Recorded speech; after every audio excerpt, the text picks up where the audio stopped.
Let me see you shake it on it. Turn the music up when the beat. نمسك فيه.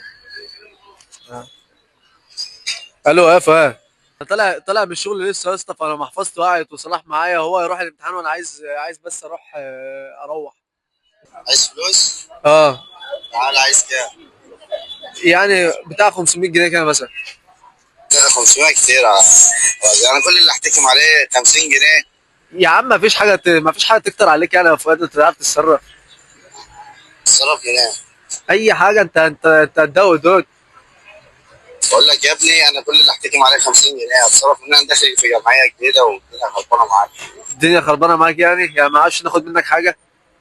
50 جنيه؟ طب ما هروح ازاي؟ طيب ولا في حاجه في قسط عايز ادفعه قبل ما اروح؟ انا معايا 50 جنيه. طب تعرف تيجي تديها لي طيب؟ اجي اديها لك. اه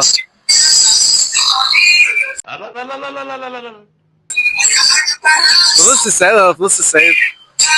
واجي لك انا في نص الساعه عشان اديها لك. طب في حد عايز يكلمك؟ مين اللي عايز يكلمني؟ ايه صحيح يا عبد العزيز، عايز ايه؟ اه يا مستر. ايه يا حبيبي، عايز ايه يا حبيبي؟ مفيش والله، كانت المحفظه وقعت مني وانا كنت رايح ادفع قسط كده، فكنت بتكلم احمد فؤاد على 500 جنيه لحد ما اجي له يعني. يا ابني احنا لاقيين ناكل. لا إله إلا الله.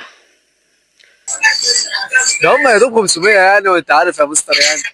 هتجيبهم امتى انت يعني انت دلوقتي؟ راجل مدير يعني. يعني لو ادينا لك 500 النهارده هتجيبهم امتى؟ الاسبوع الجاي. بقول لك يا عبد العزيز، ده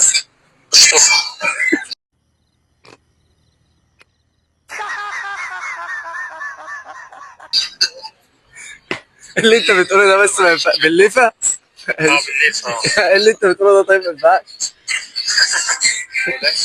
يا مستر انت راجل مدير، ما طلعش منك الكلام ده. بس بقى كده ظهرت قوي.